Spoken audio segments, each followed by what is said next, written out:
बढ़ते आगे 17 सितंबर से ही अखिल भारतीय कांग्रेस कमेटी की हैदराबाद में महत्वपूर्ण बैठक चल रही है। यह बैठक 19 सितंबर तक चलने वाली है। उत्तराखंड कांग्रेस के प्रदेश अध्यक्ष करण मारा भी इस बैठक में शिरकत करने हैदराबाद में हैं।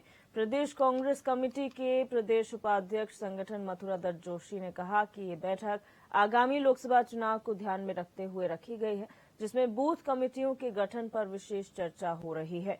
उन्होंने कहा कि बैठक में आगामी लोकसभा चुनाव, लॉ एंड ऑर्डर, केंद्र सरकार की गलत नीतियों और राष्ट्रव्यापी अनेक मुद्दों पर चर्चा हो रही है।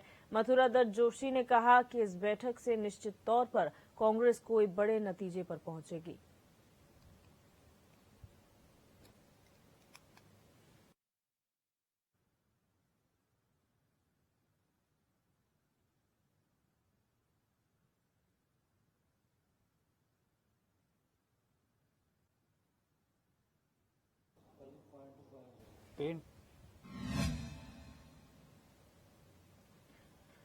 और इसी खबर पर हमारे संवाददाता रोहित विक्रम सिंह हमारे साथ न्यूज रूम से लाइव जुड़ चुके हैं। रोहित, जानकारी चाहेंगे। एक तरफ भारतीय जनता पार्टी लोकसभा चुनाव के लिए तैयारियां कर रही है, कांग्रेस की क्या तैयारी है? क्योंकि हैदराबाद में जो बैठक चल रही है 17 से लेकर 19 तारीख यानी कि आज तक, क्या रणनीति इसमें बनाई जाएगी? देखिए दिव्या, बहुत ही विचित्र स्थिति है क्योंकि जहां पर भारतीय जनता पार्टी की अगर हम बात करें तो पांचों लोकसभा सीटों के लिए लोकसभा स्तर पर सम्मेलन हो रहे हैं। 11, 12 और 13 तारीख को 3 सम्मेलन हो चुके हैं और 26 और 28 को जहां पर हरिद्वार और पौड़ी लोकसभा सीट के लिए सम्मेलन होना है। यानी कि प्रदेश स्तर पर टीमें गठित की गई हैं, करीब दर्जनों टीमें गठित हैं जो लोकसभा स्तर पर जिनको जिम्मेदारियां मिली हैं, चाहे वो लोकसभा सांसद हो, राज्यसभा सांसद हो, विधायक हो, कैबिनेट मंत्री हो, सबको जिम्मेदारियां यहाँ पर सुनिश्चित की गई हैं। लेकिन इसके उलट अगर हम कांग्रेस की बात करें तो कांग्रेस वर्किंग कमेटी की जो बैठक हो रही है आगामी लोकसभा चुनाव के दृष्टिगत, ये हैदराबाद में हो रही है। और कहीं ना कहीं इस बात से ये भी इंगित होता है कि कांग्रेस के जो बड़े नेता हैं वो उत्तराखंड से दूरी बना रहे हैं। अभी हाल ही में प्रदेश अध्यक्ष करण माहरा और संगठन जो प्रशासक और संगठन समन्वयक जो इनके मथुरा जोशी हैं, वरिष्ठ नेता हैं, ये तमाम लोग, इनका डेलीगेशन मिलने गया था दिल्ली में। एआईसीसी के राष्ट्रीय अध्यक्ष मल्लिकार्जुन खड़गे, राष्ट्रीय महासचिव केसी वेणुगोपाल और तमाम अन्य लोगों से मुलाकात की थी, उत्तराखंड आने का न्योता दिया था।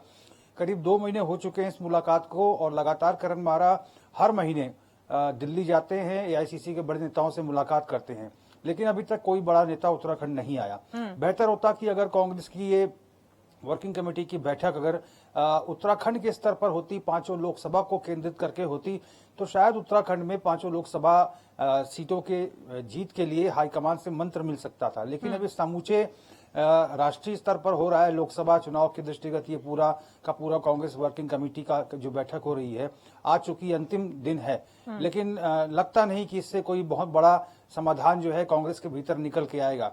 हालांकि टीमें जरूर गठित कर दी गई हैं पांचों लोकसभा सीटों के लिए। पूर्व सीएम हरीश रावत और अनुशासन समिति के जो अध्यक्ष हैं नवप्रभात, उनको हरिद्वार की जिम्मेदारी मिली है। प्रीतम सिंह को और तमाम जो अन्य नेता है उनको मिली है टिहरी की जिम्मेदारी। सुरभि सजवाण भी हैं जिनको टिहरी की जिम्मेदारी मिली है। पौड़ी की जिम्मेदारी मनीष खंडूरी और पूर्व प्रदेश अध्यक्ष गणेश गोदियाल को मिली है। अल्मोड़ा की जिम्मेदारी भुवन कापड़ी जो उप नेता प्रतिपक्ष है उनको मिली है और साथ में पूर्व राज्यसभा सांसद प्रदीप टमटा को मिली है। नैनीताल की जिम्मेदारी यशपाल आर्य को मिली है। तो ये टीमें गठित कर दी गई हैं, लेकिन फिलहाल हाईकमान के द्वारा उत्तराखंड का रुख न करना और हालांकि ये बार बार सवाल करते के बाद ये जवाब देना कि राहुल गांधी की पद यात्रा होगी, आने वाले समय में होगी, बहुत जल्द होने वाली है, लेकिन अभी तक इसकी सुबुगाहट उत्तराखंड में नहीं है। हालांकि इसकी जो औपचारिक घोषणा हुई थी बड़े जोर शोर से हुई थी 1 महीना पहले, तो ऐसा लग रहा था कि 2 या 3 हफ्ते के भीतर राहुल गांधी अपनी भारत जोड़ो की यात्रा शुरुआत कर देंगे और उत्तराखंड पहुंचेंगे, लेकिन फिलहाल लग नहीं रहा है क्योंकि तैयारियों से के लिहाज से अगर हम बात करें तो भारतीय जनता पार्टी को कांग्रेस से कहीं ज्यादा आगे लग रही है। बिल्कुल रोहित, और यहाँ पर हमने देखा है कांग्रेस की जो राज्य स्तरीय राजनीति है वो काफी मजबूत रही है, अनलाइक भारतीय जनता पार्टी, क्योंकि भारतीय जनता पार्टी की कहीं ना कहीं केंद्र से जो है जुड़ाव है। लेकिन कांग्रेस का यहाँ पर जो राज्य स्तरीय नेता है, बड़े नेता है, उनका वर्चस्व हमेशा इससे यहाँ पर रहा था। लेकिन अब जैसे जैसे धीरे धीरे समय जा रहा है वैसे यहाँ पर कमी नजर आ रही है बड़े नेताओं की लीडरशिप में, और यहाँ के तो केंद्र से ज्यादा जो है लोक लुभावन वादे न किया जाके अगर फील्ड में यहाँ पर काम किया जाए, जो बड़े नेता यहाँ के हैं, लोकल लीडर्स हैं, क्या तब फायदा नहीं पहुंच सकता है कांग्रेस को? देखिए दिव्या, उत्तराखंड में अब कांग्रेस के बड़े लीडर्स बहुत कम हो गए हैं, क्योंकि अधिकांश जो बड़े लीडर्स थे वो भारतीय जनता पार्टी में शामिल हो गए हैं और बहुत सारे मंत्री भी हैं इस समय। कांग्रेस की अगर हम बात करें तो इस समय पूर्व प्रदेश अध्यक्ष गणेश गोदियाल को जिम्मेदारी मिली है छत्तीसगढ़ की, और मध्य प्रदेश राजस्थान में इलेक्शन होने हैं, और प्रीतम सिंह को जिम्मेदारी यहाँ पर राजस्थान की मिली है। सेंट्रल इलेक्शन कमेटी में मुख्य पर्यवेक्षक के तौर पर उनकी नियुक्ति हुई है, और फिलहाल जब तक वहां पर विधानसभा चुनाव नहीं हो जाते तब तक उन बड़े नेताओं की दूरी उत्तराखंड से रहेगी। और पूर्व सीएम हरीश रावत या फिर करण माहरा, इन जैसे नेता ही उत्तराखंड में हैं, और पूर्व कैबिनेट मंत्री सूरबीर सिंह सजवाण हैं, मनीष खंडूरी हैं, राज्यसभा सांसद प्रदीप टम्टा जो कि पूर्व राज्यसभा सांसद हैं। यही 4-5 कुल नेता उत्तराखंड में इस समय बचे हैं। इन्हीं को कमान संभालनी है, क्योंकि हाईकमान तो लग नहीं रहा है कि उत्तराखंड का रुख करेगा।